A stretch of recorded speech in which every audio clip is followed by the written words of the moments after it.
In terms of the theory, I think that it's a little skewed in terms of the questions. You can have multiple choice. I mean, you can select all the selections, and I just don't think that's really fair because a lot of learning has been circumstantial. If I had to, I'd do it. Like if I go to IKEA and I'm trying to build a desk, if I only have the pamphlet, that's all I can use. So I'm just using visual. But if I have a podcast that's telling me how to, I don't know, become a better broker or something, then I'll have to be Oreo or Ariel or whatever it is. It's just kind of something that you have to do because those are the only resources that you have at the time. So I don't know how much merit this thing actually has to teaching the Bible. And I do think like different occupations, like we have Lauren Calkins and he's a psych in counseling, and Ava plays soccer, and Marcus does wrestling, and LJ does music and stuff. I think just different areas, it kind of makes you use different parts of your brain that can help you learn. Like I imagine Marcus would have to do more writing, then LJ would have to do more listening, and Ava would have to do more kinesthetics. So it just it doesn't seem like it's an overarching, solidified or solid way to go about categorizing people. But I do think there is a little bit of merit in this. In terms of teaching the Bible, I don't know. I don't know fully.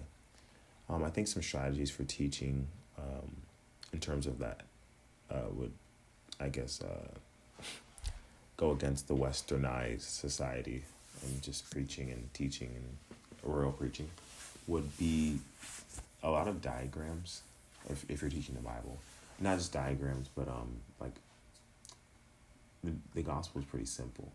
But a lot of people that come to Christ don't know the stories prior to it. I think us, like we know about Noah, we know about Jonah, we know about Adam and Eve, and we have we have these preconceived notions already. But a lot of people that come to Christ and that didn't grow up in the faith, they don't realize what these things look like. They're not as solidified as like ABCs are for us. So I think like literally things like the storybook of the Bible, or I used to watch a show called Story Keepers, and they would just go through the different parables and different stories in the Bible, and it just kind of helped me to like visualize and really solidify things in stories and key points. I think for reading and writing, obviously the Bible is like reading, and a little bit of writing with journaling definitely helps to teach the Bible and to remember key precepts. And for kinesthetic, I think I like the sword drill because it connects that reading and writing and Oreo and kinesthetic. There are other ways like acting out certain parts of the Bible, like Mary and Joseph and stuff like that. I think that helps to solidify a lot of things as well. Yeah, those are some ways that I think are great ways to combat the westernized society. Yeah.